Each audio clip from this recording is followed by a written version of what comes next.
Hello, you multi-Mediterranean marvellous megamouths. And thank you to Levon Hannesian for that malt mention. Welcome to the Bothy. Your malt mates. I'm Ralphie. This is Talking Whiskey, and this is Ralphie Review 956 Extras. X for extras means I'm not specifically reviewing a whiskey. I'm talking about stuff to do with whiskey, so that when you've bought bottles of whiskey and you need someone to give you the benefit of their experience, because been drinking whiskey for over 30 years regularly, then here we go. My subject today is graduating in whiskey appreciation. In other words, getting to know whiskey is like reading a book. You need to start at the first chapter, because if you start at, say, the 5th, 7th or 9th chapter in a book, it's confusing, because the scene has not been set. The characters have not had time to be introduced. You're not aware of the plot. You're only aware of plot developments. It's confusing. It's a waste of reading a good book. And drinking and sipping and smelling single malt whiskies and other quality spirits is like reading a book. A very, very good book.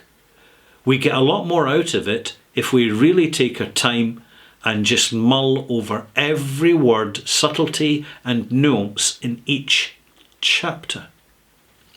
So, chapter 1 of your journey. I mean, it's up to you if you want to start out your whiskey experience with Ardbeg and Bowmore and some big heavy flavoured whiskies. Mortlach, another good example, or even the independent bottlers. You're going to have some pretty bizarre experiences, because your sense of smell and taste simply hasn't had time to develop.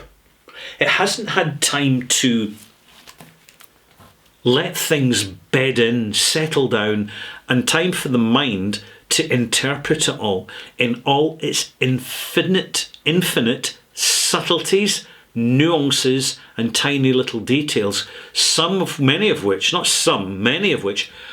practically subliminal. The conscious mind isn't really aware of it. And the amount of times that you'll find that you pour a glass of whiskey and you find yourself saying, there's something about that and I don't know what. And I can't place that flavour, I can't place that experience. And then you start to describe whiskey, not in terms of flavours, but in terms of places and people and steam engines and old churches and summer days in the middle of a wheat field. This is not for no reason. The sense of smell and the sense of taste are chemoreceptors, and our entire brain interprets the information coming through these two receptors, whereas the visual cortex is much more specific. It's much more disciplined in what it interprets, which is why it's so easy to get an optical illusion puzzle and be confused by it. There you go. Because eyesight doesn't have the same instinctive response that you have with smell and taste. This is one of the most important reasons for making sure that you eat food with real depth of flavour, fresh made food. It is the most valuable medicine in your life. First whiskey. Chapter 1. Just reviewed it.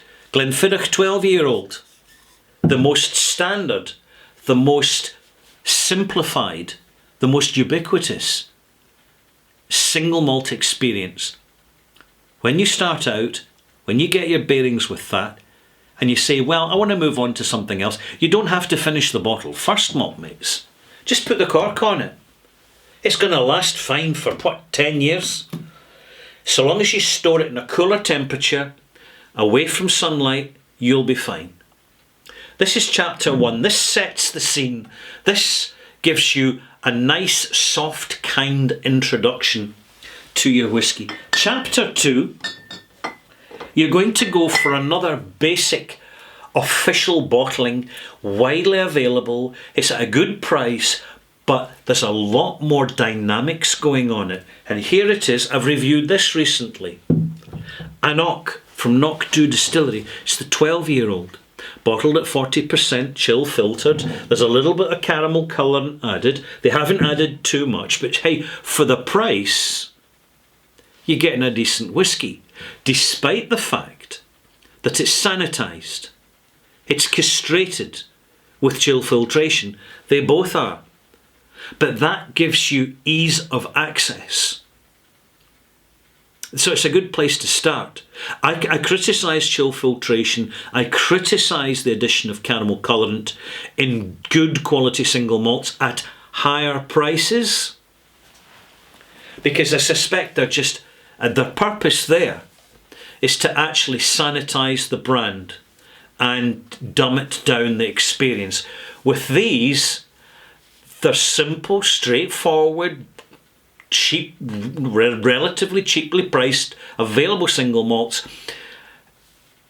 It's going to actually help people getting started to have that sort of presentation.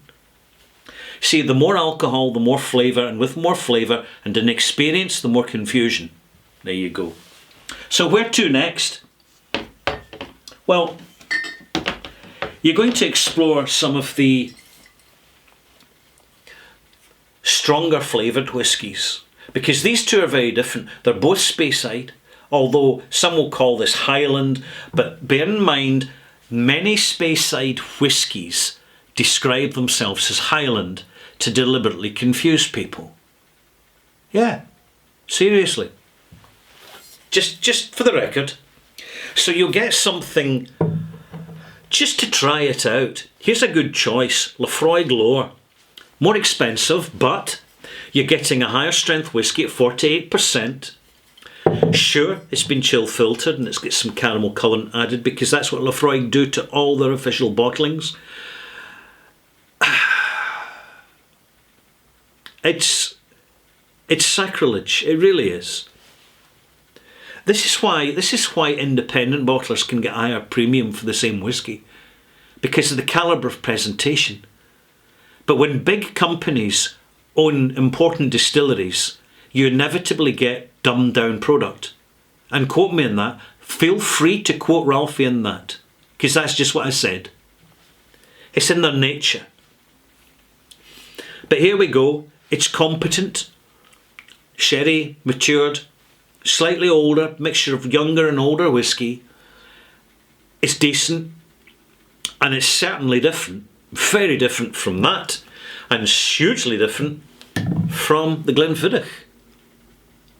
So within these three bottles, you've got covering quite a range of the flavour profiles that are available in Scotch whisky. So what do you move on to next? Well, you have an experiment with independent bottlings. And what you do is you check out reviews, not just my reviews, all reviews. You go to Whisky Base, you go to a Google search, just put in the name of the whisky and put reviews after it. Just see what people have to pay. It's not going to take what people have to say. It's not going to take you long, malt mates, and it's going to save you a lot of distress in buying a bad bottling of whisky. So you'll buy an independent bottling of, here's some Othrusk that's been matured. It's a single cask. It's been matured in a Tawny Port cask, I believe, isn't it? I have reviewed this. Yeah, Tawny Port Hogshead. And here's one of your first experiences of higher strength, unchill filtered, no caramel added, no burnt sugar and Scotch marks in your whisky. This is where whisky should be. And once you've had this, this and this, your palate is ready for this. It's not going to be such a shock. It's going to be more of a treat. So let's bunch these up a little bit, because we've still got a few bottles to bring up onto the barrel. If you were to just go for these bottles or something similar, you're not going to be disappointed. And then you're getting into whiskey, you've bought a few of these basic bottles, then you've bought a few independent bottlers. Now you want to buy something older, but you don't want to pay too much money for it at a moment in time where there's some outrageous price hiking, allegedly due to demand. And you'll get a bottle of something like this. An official bottling. Sure, it's been chill filtered, but it's been bottled at 48%. It's an unusual bottling of Capardonnach, or Capardonnach. It's an official bottling.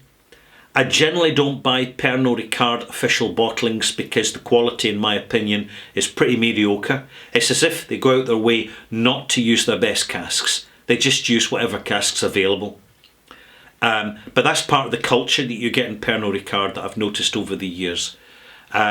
It's a particular culture, very distinctive actually, and every now and again it gives me the chills.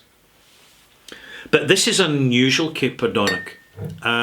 It's a bit of a modern classic actually from this distillery. There's many versions available through independent bottlers over the years, but this is a peated version.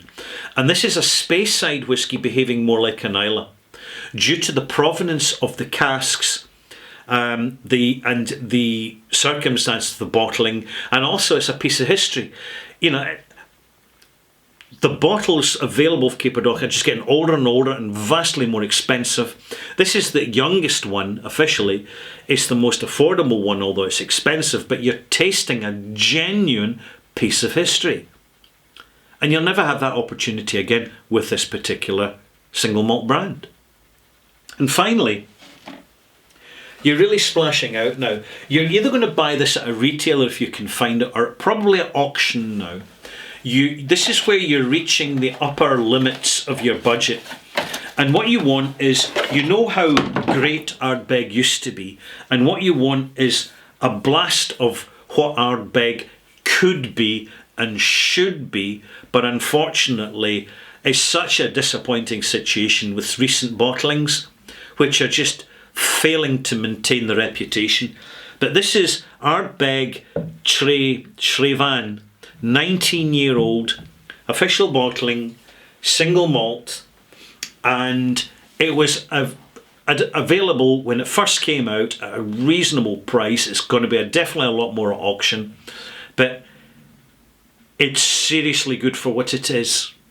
You see, you've read through the chapters of your book, and you're getting, not towards the end of the book, but you're getting immersed in the plot, in the story, in the scenery, and the characters, and they manifest themselves in smell and taste over time, and you need to give your palate time, so when you arrive at this bottling, you're ready for it. And because you've done your apprenticeship and you're on a tight budget, you will actually get far more satisfaction than someone who's just rich anyway. They want a bling bottle in some sort of semi-public private membership bar. They put the bottle down in the middle of the table, they put out all their glasses, and they've only been drinking whiskey for a few months or even a couple of years. And they can, because of the inexperience, they can only resort to generalised brand cliches when it comes to descriptors. They can never have a proper conversation because simply you cannot buy your palate. You've got to work on it. You've got to earn your palate. It's the journey. It's the chapters in the book.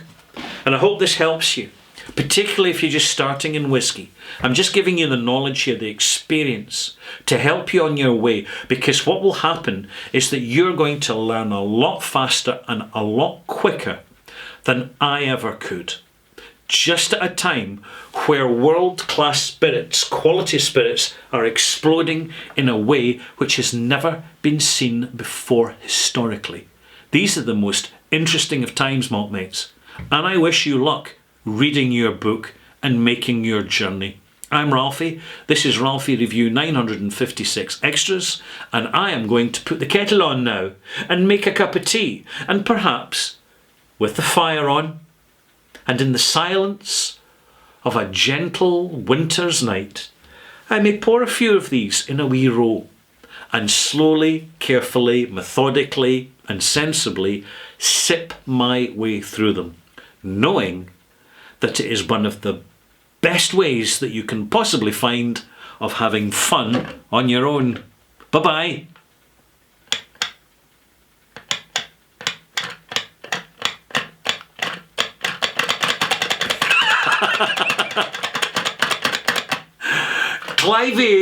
Clivey, I need my clicker sorted. This isn't good enough. I'm going to see him tonight, actually. I don't want to actually reaching over and switching this camera off manually. And I'm not editing it out. No. Bloopers? Of course there's bloopers. You know, look what I've got in front of. Look at all the stack here. I mean, it's not as if I'm under any serious pressure here. I'm resourced. I'm ready for the coming storm. And I hope you are too.